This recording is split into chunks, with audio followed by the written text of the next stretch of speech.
Egunon edo eguardion edo. Ez da erresa izan, papel pila horren arten indezuen lana bilatzea, aurkitzea eta lagurtzea.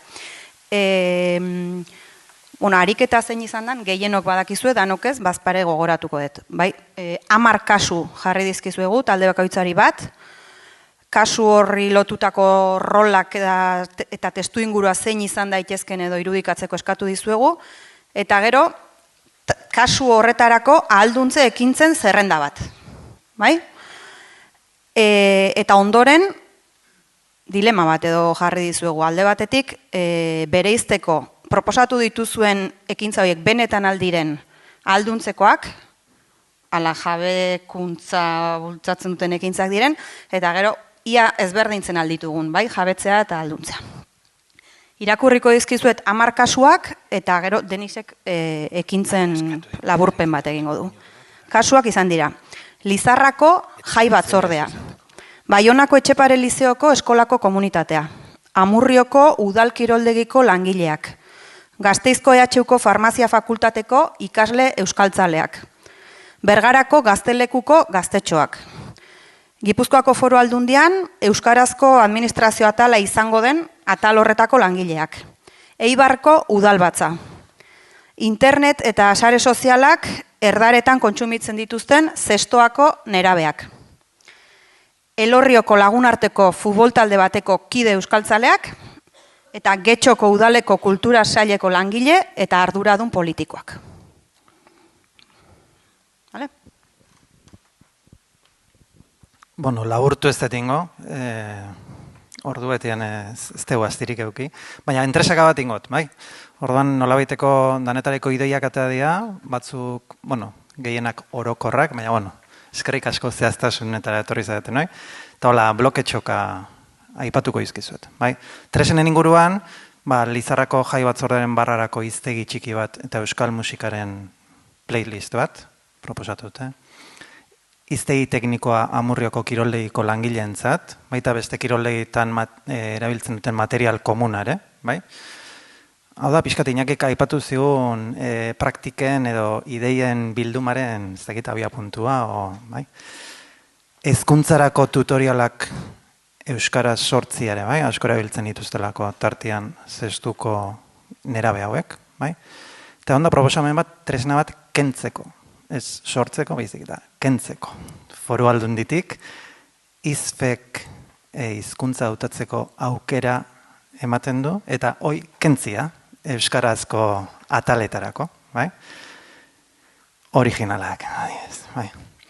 Ikusgarritasunan inguruan, ematearen inguruan, Lizarrako, edo Naparrek proposatu dute festetan, Lizarrako euskaldunen kopuruaz kontzientzia hartzen lagunduko duten kamisetak ateratzea, adibidez. Foru Aldunditik, Gipuzkoatik, administrazioko euskarazko atalen marka bat sortzia, eta hoi erakustia herritarrei, gainerako departamentuei eta bar. Aipatu dare bai goazen, irabazi arte, eta hor, telebizten oleizken erreferente euskaldun edo euskarazko erreferentzia hoiek internetera ekartzeko, ero gehiago ekartzeko sare sozialetara eta bar, hor estrategia komunikatibo bat eraikitzia, diru publikoz lagunduta dauden neurrin, hor pixkat irizpide batzu markatzia.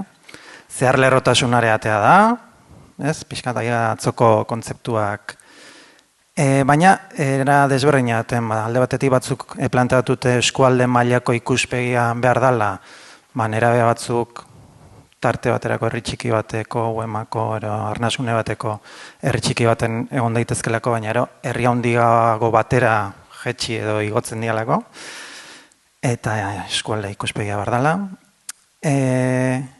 Ipar eta hegoaldeko euskal herritarron artean ere ukipen gehiago behar dela, jarduera partekatu gehiago egin beharko genituzkela, ipatu dute Etxepare Lizeokoek. Etorkinekin ere kultura artekotasun-erako ariketa ginez, egon daitekela hor win-win, bien arteko irabazi bat.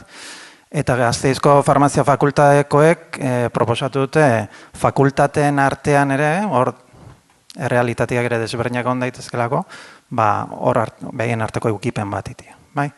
Hezkuntza soziolinguistikoan inguruan, adibide ideia asko ondia, liceotik, eskola komunidade guztientzako, Ibarko udaletik udalbatzako kidentzako, ez naiz luzatuko, hemen Xabi hemen daolako, baina ondia adibideak edo ideiak akonpainamenduan inguruan, Txeparetik berri ze, bikote linguistikoak sortzekoa, mintzalagunak, Batzun Marinak aipatu zituen ideiak aintzat hartuta, entzutea eta parte hartzean inguruan ere bai, ariketak, nerabe gazte aurrei espazioak, partaitza espazioak eman barzaizkiela, azteko guk entzuteko hemen eragile gabiltzanok zeintzu dian beraien erreferenteak, nun mugitzen dian, nun dabiltzan, bai? Neurketaren garantzia, Bergarako gaztelekutik, eta libertimenduan inguruan ere, gauza askoatea dira, game erauntxiak, mundu digitalian, baina, ukatuko dut gure taldeko ideia batekin, aztertu behar da, aizterrazuko fenomenua. Hor, zerbait aida gertatzen, moda berri badago, eta ez dakigun nondi datorren. Horrek agian ideiak emango izkigu. Eta bukatzeko, azken, galdera horren inguruan edo esan dituzuenak, bai? Konturatu zaret eta guk ere elkarpena egiterakoan proposatutako ekintza asko ez direla alduntzekoak, gehiago dira sentsibilizaziokoak edo jabetzekoak, bai? Eta talde ia guztietan esan duzue jabetzea lehenengo pauso bat dela, bai? Egoera soziolinguistikoaren jakitun izatea, kontzientzia hartzea, begiak irekitzea, eta jabetu gabe ezin dela aldundu, prozesu bat. Bezala ikusten duzu, prozesu hitza behin baina gehiagotan agertzen da. Eta aldundutakoan berriz proaktiboak garela, ekin egiten diogula, pausoak eman, aldaketa bultzatu, gorputza martxan jarri, ausartagoa izan, eta eragiteko prestatzen dugula gure burua. Eta talde batek egin du sailkapen bat jatorriari begira, ez? Eta beraiek diote, behar bada entzuteko edo jasotzeko ekintzak jabetzekoak direla, eta aldiz, norberak ekintza hori sortzen parte hartzen duenean, aldundu egiten dela. Jasotzen duenean ez, baina sortzen duenean bai. Eta bukatzeko, hau baia, adibide batzuk, bai?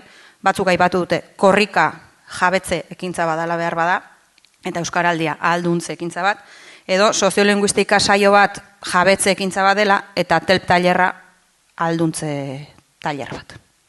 Hoxe. Txalo bero bat, mesedez biei, esan baperra zaixengo, esan dozuen dana batzea, eta sintesia eitea. Espadozue trikitisa eta panderoa aterako, itxiko dotzue tranquil joeten, Aristerratzuko fenomenoa beste egun baterako itxiko dugu.